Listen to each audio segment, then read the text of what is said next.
Bon, si tu doutes de ta réussite et que tu tombes sur cette vidéo, bah, il n'y a pas de hasard parce qu'il n'y a pas de hashtag sur cette vidéo. C'est une chaîne totalement en raw que je viens de commencer, donc il n'y aura pas de cut, rien du tout. Mais il y a une chose que j'aimerais te partager parce que c'est quelque chose qui m'a énormément aidé quand, à l'époque, je voulais devenir pro dans le basket et j'ai atteint du coup le niveau semi-pro, ou même quand j'ai commencé l'entrepreneuriat. Et très rapidement, bah, j'ai eu des beaux résultats et aujourd'hui, bah, voilà, je fais plus de 20 000 euros par mois. J'aspire à faire beaucoup plus. Mais je te dis ça pour simplement que tu comprennes à quel point moi ça m'a aidé et ça m'a permis aussi de me débloquer sur ma réussite. Ça veut dire qu'aujourd'hui, j'ai d'autres paliers que je veux atteindre et je suis sûr et certain que je vais y arriver et j'ai plus aucun doute par rapport au fait que je vais réussir à atteindre les objectifs que j'ai fixés, mais surtout la finalité que je recherche à la fin. Donc tu vas voir, on va aborder tout ça et tu vas comprendre le tout. Mais pour te raconter, parce que c'est un peu une histoire qui s'est passée, à ce moment-là, je pense que c'était à 4 ans, quelque chose comme ça, je voulais devenir pro dans le basket et c'était une période où je doutais pas mal en fait. Je regardais pas mal de comment s'entraîner, enfin pas mal de vidéos sur comment s'entraîner, etc., comment réussir en fait dans le basket, etc., quelle était la solution.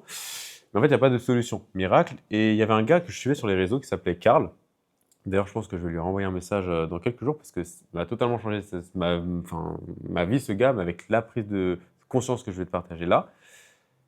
Je voyais qu'en fait, il avait 22 ans. À ce moment-là, je crois que je devais avoir 18, un truc comme ça. Donc, c'était il y a environ 5 ans. Et je doute. En fait, je doute sur le fait de réussir. Et lui, je vois qu'il doute pas. Et en fait, il s'entraîne à 22 ans comme s'il allait devenir pro. Et il est persuadé qu'il va devenir pro. Il fait que le dire, etc. Et je me dis, mais comment il fait pour avoir une foi, une confiance en lui qui est aussi grande? Et comment il fait pour surtout ne pas douter? Tu sais, avoir aucun doute et aucune peur sur le fait qu'il va réussir. Et à ce moment-là, bah, je décide d'un moment de le contacter. Parce que je me dis, c'est pas normal. Souvent, à 22 ans, on te dit que bah, c'est mort. Tu sais, quand tu vas rester dans le basket, on te dit qu'à 22 ans, c'est mort. Faut laisser tomber. Si t'as pas percé à 18 ans ou que t'étais pas en centre de formation, c'est mort. En vrai, c'est faux, mais c'est souvent une croyance qui est très répandue. Et lui, je voyais qu'il allait à l'encontre des croyances. Il s'en foutait de tout ce que les gens lui disaient. Et il arrivait à être sûr de lui. Et j'envoie un message. Je lui dis, mais Karl, comment est-ce que tu fais? Excuse-moi de te déranger. Comment est-ce que tu fais pour pas douter, etc. Et ce gars, je crois, il a environ 10 000 abonnés sur les réseaux. Je pensais même pas qu'il allait me répondre. Et il me répond. Et il me fait plusieurs vocaux. Et il me dit, mais Nathan, en fait, sache qu'en réalité, moi, je doute, mais je ne doute pas de la finalité que je vais atteindre. Et là, sur le coup, je comprends pas. Je me dis, attends, mais qu'est-ce qu'il me raconte? Genre, mon niveau de conscience n'est pas assez élevé pour comprendre ce qu'il vient de me dire. Et en fait, il me réexplique, du coup, avec ses autres vocaux, il me dit, en gros, genre, pour moi, dès que tu te donnes à fond dans tes objectifs pour pouvoir les atteindre, tu ne peux pas ne pas réussir derrière dans la vie.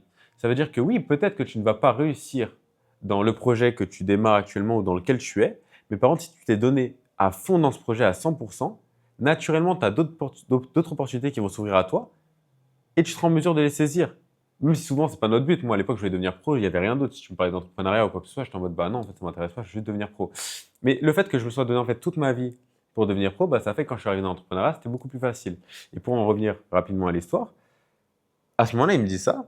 Et en fait, j'ai encore du mal à comprendre. Et en fait, ce que je comprends, au fur et à mesure des échanges qu'on a ensemble, c'est qu'en gros, en fait, le doute, il est que présent une fois que tu mets ton intention sur tes projets actuels. Mais en fait, tu n'as aucun contrôle en vrai sur les résultats dans la matière. Le seul contrôle que tu as, c'est sur qu'est-ce que tu fais au quotidien pour atteindre tes objectifs. Donc, du moment où tu te donnes à fond à 100% tous les jours dans tes objectifs, alors oui, peut-être que tu vas pas réussir dans le projet dans lequel tu voulais réussir à la base, mais que le fait que tu te donnes à fond dedans, ça va te permettre de rencontrer certaines personnes, etc., que tu n'aurais pas rencontré si si tu t'étais pas donné à fond. Je te donne un exemple. Admettons, bah, le fait d'avoir joué en semi-pro, ça m'a permis de rencontrer des gens. Et ça se trouve, bah, j'aurais rencontré quelqu'un avec qui j'ai une passion en commun. Et on aurait du coup démarré un business ensemble. Et naturellement, bah, j'aurais arrêté le basket, mais j'aurais démarré un business qui me fait encore plus kiffer et plus vibrer. Et au final, j'aurais atteint la finalité que je veux, donc vivre de ce que j'aime et avoir la liberté géographique, financière, temporelle que je veux, etc., etc., etc. Et en fait, l'idée, c'est de comprendre ça. C'est de comprendre que tu ne peux pas échouer tant que tu n'abandonnes pas. Ça peut paraître bateau dit comme ça, mais surtout tant que tu te donnes à 100% dans tes projets. Parce que bah, le jour où il y a une porte qui se ferme, bah, naturellement, tu en as une autre qui va s'ouvrir et tu vas être en mesure de la saisir vu que tu te seras tout le temps donné à fond. Par contre, si forcément tu ne te donnes pas à fond dans tes projets, tu te dis, bon, bah, de toute façon, au pire, c'est pas grave, il y a un plan B, bah, le jour où tu as une super opportunité qui se présente à toi, soit tu vas pas être en capacité de la voir, soit si tu es en capacité de la voir, tu ne seras pas en capacité de la saisir. Donc, ce qu'il faut comprendre, et je vais finir avec ça, c'est que le doute n'existe pas du moment où tu te concentres sur la finalité que tu veux atteindre et pas l'objectif.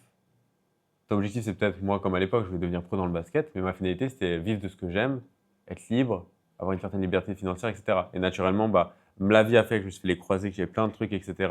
dans ma vie qui m'ont fait arrêter le basket et qui m'ont ouvert une porte à quelque chose qui me rend beaucoup plus heureux, qui me fait beaucoup plus vibrer, parce que je transmets mon savoir, j'aide des personnes, je les coach et tout, donc ça me fait kiffer.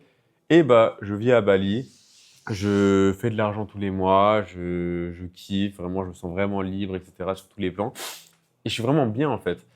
Et j'aurais jamais été aussi bien dans le basket, même si j'étais devenu pro par rapport à mon objectif. Parce que Dieu m'avait réservé autre chose. Donc peu importe comment tu l'appelles, Dieu, l'univers, peu importe, c'est important de comprendre le tout. Et si tu arrives à comprendre cette prise de conscience que dont je viens de te faire part, tu vas voir que ça va faire toute la différence dans tes projets parce que tu vas aborder l'évolution de tes projets et l'atteinte de tes objectifs, plus avec une énergie de contrôle ou de manque ou de peur de ne pas l'atteindre, mais avec une énergie d'abondance, de lâcher prise et naturellement ce qu'on appelle la loi de l'attraction. La loi de l'attraction, c'est quoi? C'est le fait d'attirer les choses à toi. Mais comment tu attires les choses à toi? Oui, en incarnant la version de toi qui a déjà réussi. Ça, je ferai une vidéo de toute façon là-dessus. En mettant des actions en place au quotidien, que tu peux attirer tes résultats en fait. Mais du moment où tu es dans de la peur, du contrôle, tu envoies à l'univers ou à Dieu le signe que non, tu n'as pas atteint les choses et que tu ne pourras pas du coup les avoir en fait. Donc ça, pareil, je l'aborderai dans une autre vidéo, mais ce qu'il faut que tu retiennes, c'est simplement ça.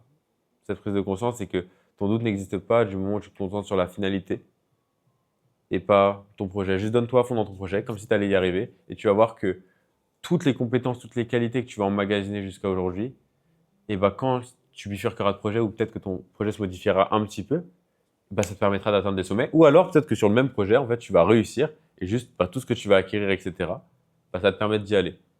Mais dans la vie, sache que tu ne peux pas échouer tant que tu n'abandonnes pas. C'est souvent ce qu'on entend, mais c'est réel. Tant que tu n'abandonnes pas, tu te donnes à fond, tu ne pourras pas échouer, tu auras forcément la vie que tu veux à la fin. Mais oui, peut-être que ton projet changera ou évoluera ou se modifiera un petit peu pour que ce soit plus aligné à toi, pour que tu sois plus heureux dedans, pour que ce soit encore plus facile pour toi et que tu kiffes encore plus. Donc voilà, si tu as kiffé, si ça t'a apporté de la valeur, like, abonne-toi. De toute façon, je ferai plein d'autres vidéos comme ça et tu vois, ça va être beaucoup de prise de conscience et beaucoup de valeur ici.